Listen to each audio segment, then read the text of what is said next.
Hello again. আপনি ঘুরতে গেলেন সুন্দরবনে, কিন্তু আপনার দল আপনাকে রেখে চলে আসলো, কারণ আপনি ঘুরতে ঘুরতে বনে এতটা ভিতরে ঢুকছেন যাতে আপনাকে পায়নি।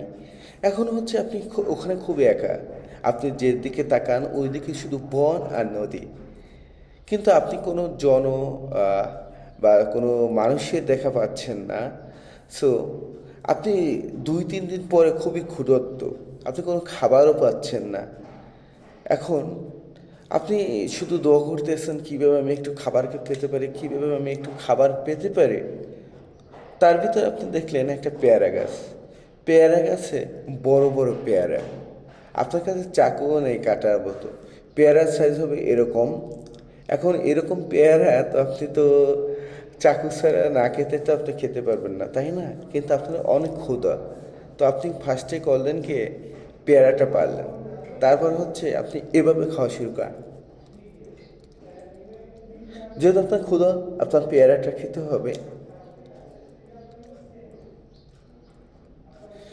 আসলে আমি একটা মজার স্বরে এই গল্পটা বলেছি। আপনি দেখেন, আমরা যখন এরকম করে দেখবেন কি আমাদের মুখমণ্ডলটা ইজি হয়ে যাচ্ছে। সুতরাং সকলকে অনুরোধ করব, প্রতিদিন হচ্ছে এরকম বড় বড় পেয়ারা খাবেন। তাহলে আপনার মুখমণ্ডলটা একটু ইজি থাকবে, যেটা আপনার কথা বলার ক্ষেত্রে খুবই কার্যকরী, খুবই দরকারি। ভালো থাকবেন। দেখা হবে অন্য কোনো ভিডিওতে।